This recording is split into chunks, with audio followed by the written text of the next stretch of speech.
So your teenager has actually been doing really well with distance learning, and now she's scared to go back to school. Well, let's talk about that today on Tips on Teens. My name is Kent Toussaint. I'm a licensed marriage and family therapist, and I specialize in helping kids, teens, and families live happier lives. I lead two organizations, the group Private Practice Teen Therapy Center and the nonprofit 501c3 organization Child and Teen Counseling, both here in Woodland Hills, California. And every Wednesday at noon, I jump into Facebook Live to answer your parenting questions.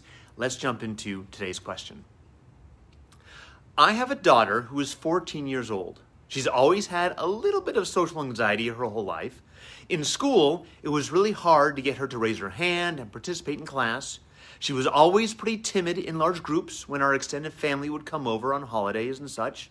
And contrary to most people's experience, she actually was thriving with distance learning this last year.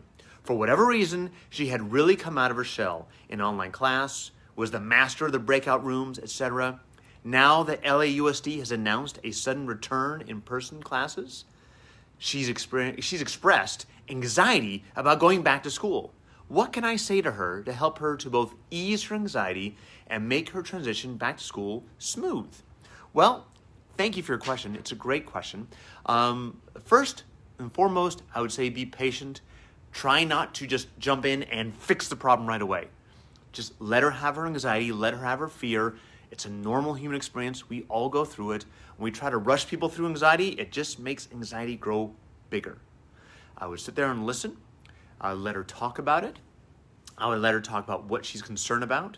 But then I'd also, once she feels she's heard, I would also want to point out, hey, do you realize that you've actually been succeeding? You've been socializing, you've been connecting, the breakout rooms, you've been raising your hand, you've been doing all the things that you're scared to do and you've been successful at it. And I would talk to her about what she sees. Why is she being able to do that? Is it just because she's been in her room and she feels safe there? And I would also bring up the whole analogy of Dumbo, you know, the elephant with the big ears that can fly. And if you remember the movie, at first he has a feather and he feels the magic feather helps him fly. Until he realizes he doesn't need the feather. He's always been able to fly all along. It's always been within himself. And I think for your daughter, it's the same thing. She has the ability to socialize, to engage, to interact with the people, and she doesn't need that feather. She can do it. And I would talk to her in a way that is confident, that it has belief in her, that is warm, that is patient. Even if she has anxiety, you have a warm confidence in her. And I think it's really important that you express that and show that excuse me, without her feeling pressured. I would talk to her about, again, what is it, how we can duplicate that in the class. And it may just be that the transition is scary. She's afraid of the transition. And transitions can be really scary for a lot of people, especially when we have anxiety, because a transition models, or not models, it represents uncertainty. And anxiety is all about finding certainty in an uncertain world, which can never be found, and it's in this loop that goes around and around and around. So how do we help her transition? How do we help her find some certainty? Does she have some friends that she's been connecting with? And do they connect before class and make sure that, hey, at nutrition, we're going to meet here on campus and hang out, or at lunch, we're going to hang out here. So she has something to look forward to, that she has something that she can count on. I would reach out to the teachers, let them know that she's a little anxious. So she's, you know, the teacher can help her there. My hunch is, if she's been able to connect online with these people, she'll probably be able to connect with them in person. If it's still a challenge, it may be something worth talking to a therapist about, helping her process these feelings with a trusted professional.